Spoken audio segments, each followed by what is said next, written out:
أكبر الله أكبر سمع الله لمن حمده الله عليكم ورحمة الله السلام عليكم ورحمة الله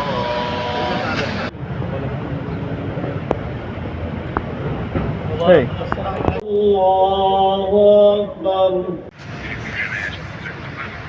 الله أكبر الله أكبر দেশের মানুষকে প্রতিদিন সুরক্ষিত রাখার প্রত্যয় নিয়ে সেফটি কেবলস সহ এলো সেফ সিলিং ফ্যান। সালাত কবুল করুন, আমাদের গুনাহকে ক্ষমা করুন, আসমানি কাসমানি বালা মুসিবত থেকে হেফাজত করুন। আল্লাহ মুসলিম উম্মাহকে এক আর নেক সফল আখের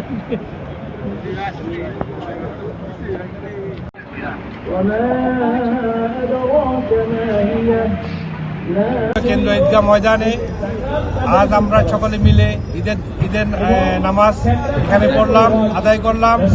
দেশ এবং প্রবাসে সকল মুসলিম ভাই বোনদেরকে বাংলাদেশ আওয়ামী যুবলীগ ইটালি শাখার পক্ষ থেকে জানাচ্ছি পবিত্র ঈদ উল ফিতরের শুভেচ্ছা। ঈদ মোবারক।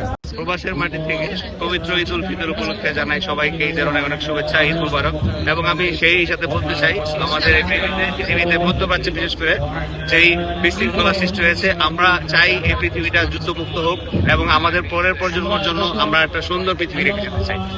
আমাদের বাংলাদেশের প্রধানমন্ত্রী জনাব তারেক রহমানকে ইটালি যুব দলের পক্ষ থেকে অনেক অনেক শুভেচ্ছা।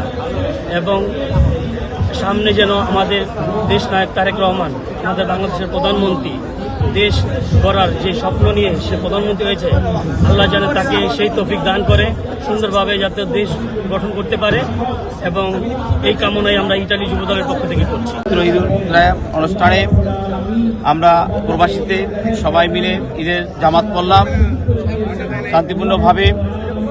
এবং আমরা বাংলাদেশ জাতীয়বাদী যুবদল এখানে সমস্ত নেতৃবৃন্দ উপস্থিত আছেন। আমরা প্রবাস থেকে বর্তমান বাংলাদেশ মাননীয় চেয়ারম্যান এবং বাংলাদেশের প্রধানমন্ত্রী জনাব তারেক রহমানকে ইতালি যুবদলের পক্ষ থেকে আন্তরিক শুভেচ্ছা অভিনন্দন জানাচ্ছি। এবং প্রবাস থেকে আমরা আগামী দিনে বাংলাদেশের সমস্ত সার্বিক সহযোগিতা ইনশাল্লাহ আমরা করব।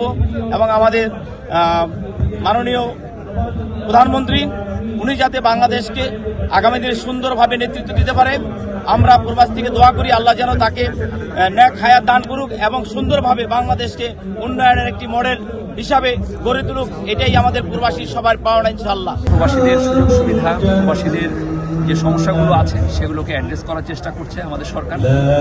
আমাদের দীর্ঘদিন একটা তত্ত্বাবধায়ক বা নির্দলীয় সরকারের পরে নির্বাচন সম্পন্ন হয়েছে, আমাদের একটি নির্বাচিত সরকার এসেছে। মাননীয় প্রধানমন্ত্রীর নেতৃত্বে আমরা একটা ইনক্লুসিভ সমাজ ব্যবস্থা বা বাংলাদেশ গড়ার প্রত্যয়ে আমরা কাজ করব এবং সেই কার্যক্রমে প্রবাসীরা একটা অগ্রণী ভূমিকা পালন করবে বলে আমি প্রত্যাশা করি।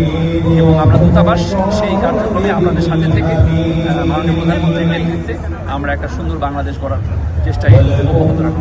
প্রতি বছরে দীর্ঘ বছর যাবৎ আপনাদের সহযোগিতায় ভিক্টোরিয়ার ব্যবসায়ী, সামাজিক, রাজনৈতিক এবং সারা ইটালির সকল রাজনৈতিক সামাজিক নেতৃবৃন্দ আমরা মিলে এই ঈদের জামাত আদায় করি।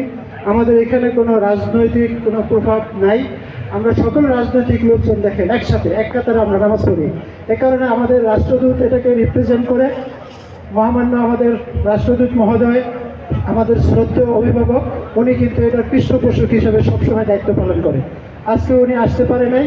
উনি বড় মসজিদের ডিপ্লোম্যাটিকদের, আমাদের মুসলিম যে ডিপ্লোম্যাটিক তাদের জন্য সেখানে সে ওইখানে নামাজ আদায় করছে।